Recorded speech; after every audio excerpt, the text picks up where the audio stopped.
नमस्कार दोस्तों, कैसे हैं आप सब। आज मैं लेके आऊँ आपके लिए एक अनदर वीडियो। दोस्तों, आप में से काफी सारे लोगों का ये कमेंट आ रहा था वीडियो पे कि सर अगर मेरा फोन चोरी हो जाता है तो उस केस में अगर मैं उस फोन का ईएमआई पे नहीं करता हूँ, चाहे मैंने बजाज से लिया हो, चाहे मैंने किसी भी XYZ फाइनेंसर से लिया हो, तो क्या होगा। क्योंकि फोन तो चोरी हो गया, वो ईएमआई पे था, मैं पे नहीं करूंगा तो उस केस में क्या हो सकता है। देखिए दोस्तों, यहाँ पर आपको एक बात समझनी है। आपका फोन चोरी हो गया तो अब फाइनेंसर ने तो आपको उस टाइम पे फाइनेंस कर दिया था जिस टाइम पे आपको फोन की रिक्वायरमेंट थी। अब यहाँ पर प्रॉब्लम क्या आती है, आप मत पे कीजिए, कोई प्रॉब्लम नहीं होगी। आपका फोन चोरी हो गया, कोई दिक्कत नहीं है, आप पे नहीं करेंगे। आपको आगे क्या दिक्कत होगी आप वो समझिए। मान के चलिए कि आपकी एज 24 साल है या 25 साल है, या रिसेंटली आपने कोई चीज फाइनेंस कराई, पहला ही जो आपने फाइनेंस कराया, अपनी सैलरी आपकी आई 25,000 30,000 जो भी आपकी XYZ सैलरी है, फर्स्ट सैलरी पे आपने एक फोन खरीद लिया, चाहे वो 1 लाख का हो, चाहे वो 20,000 का क्यों ना हो, चाहे वो 25,000 का क्यों ना हो, चाहे वो XYZ कितने भी अमाउंट का हो। अब फोन चोरी हो गया कहीं पर। अब चोरी हो जाने के केस में क्या होता है दोस्तों कि अगर आपका फोन कहीं पर जैसे चोरी हो गया तो उस केस में आपको फोन मिलेगा कि नहीं मिलेगा उसका आपको कोई आइडिया नहीं होता। लोग सोचते हैं कि अब 6 महीने का ईएमआई बचा हुआ है तो अब मैं इसको पे करूंगा ही नहीं। क्यों? क्योंकि फोन चोरी हो चुका है। अब यहाँ पर समझिए कि क्या प्रॉब्लम आ सकती है। दोस्तों, काफी लोगों को जो है क्रेडिट स्कोर, सिविल स्कोर के बारे में पता होता ही नहीं है। वो लोग सोचते हैं कि अगर मैं ईएमआई पे नहीं करूंगा तो कुछ भी नहीं होगा, और मैं कल के डेट में अगर कोई दूसरा लोन लूंगा तो वो आपको इजिली से नहीं मिल पाएगा।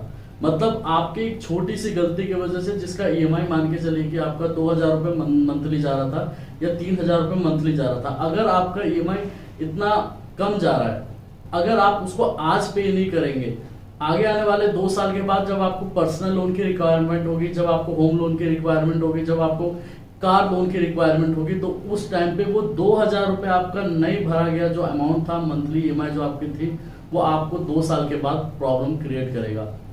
अगर आप ईएमआई पे नहीं करते हैं तो आपका क्रेडिट स्कोर, आप जिस तरीके से आप कह लीजिए सिविल स्कोर जो है वो डाउन हो जाएगा और फ्यूचर में लोन नहीं मिल पाएगा।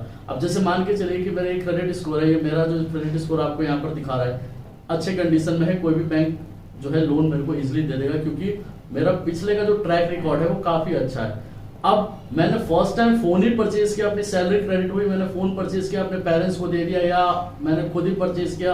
अब उसके बाद वो फोन चोरी हो जाता है और आज मैं अगर वो 2,000 की ईएमआई या 1,000 की जो भी ईएमआई आपकी मंथली बनी है, चाहे वो 6 महीने की हो, चाहे वो 1 साल की हो, जो भी ईएमआई आप पे कर रहे थे, अगर वो बंद कर देते हैं देना, चाहे आपका फोन चोरी हो गया हो, तो आपका क्रेडिट स्कोर डाउन हो जाएगा और इन फ्यूचर जो है, अगर जहां पर आपको 5 लाख की रिक्वायरमेंट होगी वहां पर बैंक आपको लोन देने से मना कर देगा और बोलेगा कि सर आपने पास्ट में जो है सेटलमेंट किया है या पास्ट में आपका रिकॉर्ड ठीक नहीं रहा है जिसकी वजह से हम लोन नहीं दे सकते।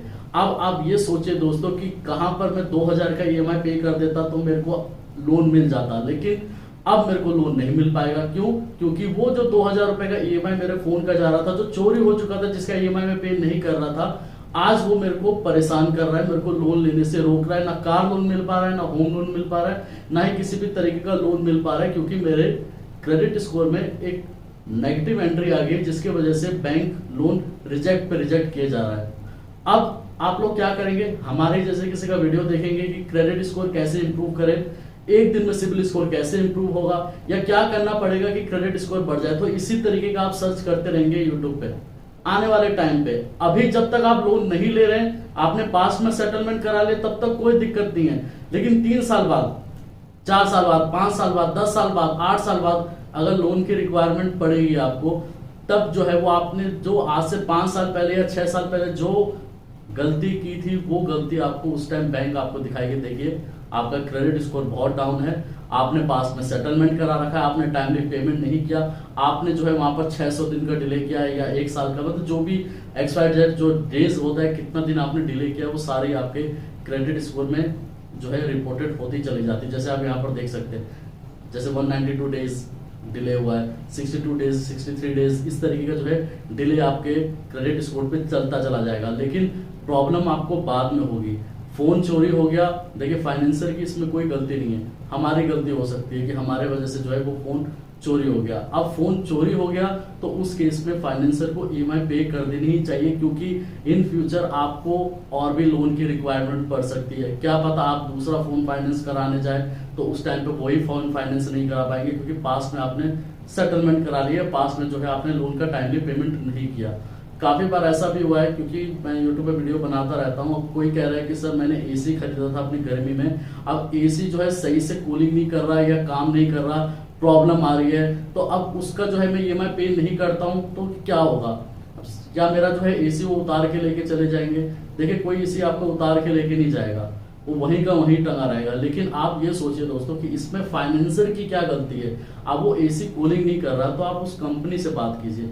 सिली सिली क्वेश्चन आप पूछते हैं कि अगर मैं फ्रिज का या टीवी का या एसी का अगर मैं ईएमआई पे नहीं कर रहा हूँ, तो देखिए पे आप मत कीजिए, वो आपके ऊपर निर्भर करता है। लेकिन आप ये सोचिए कि आज छोटी सी ईएमआई अगर मैं पे नहीं कर रहा हूँ और मेरे को फ्यूचर में कितनी बड़ी जो है गलती हो जाएगी। क्यों?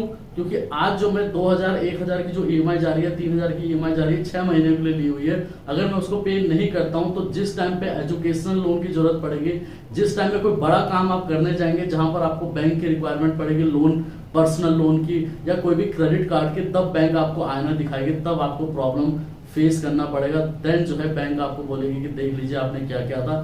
तब उस टाइम में गिल्ट आप फील करने से अच्छा है आप ईएमआई टाइमली दे दीजिए, ताकि जो है आपका क्रेडिट स्कोर बना रहे और इन फ्यूचर एक फोन क्या और भी फोन आप फाइनेंस करा पाए। इसलिए जो है आप ईएमआई टाइम पे कर दीजिए। अगर नहीं करते तो सिर्फ और सिर्फ क्रेडिट स्कोर खराब होने वाला है, उसके अलावा बैंक आपका कुछ भी नहीं कर पाएगी। ठीक है दोस्तों, धन्यवाद।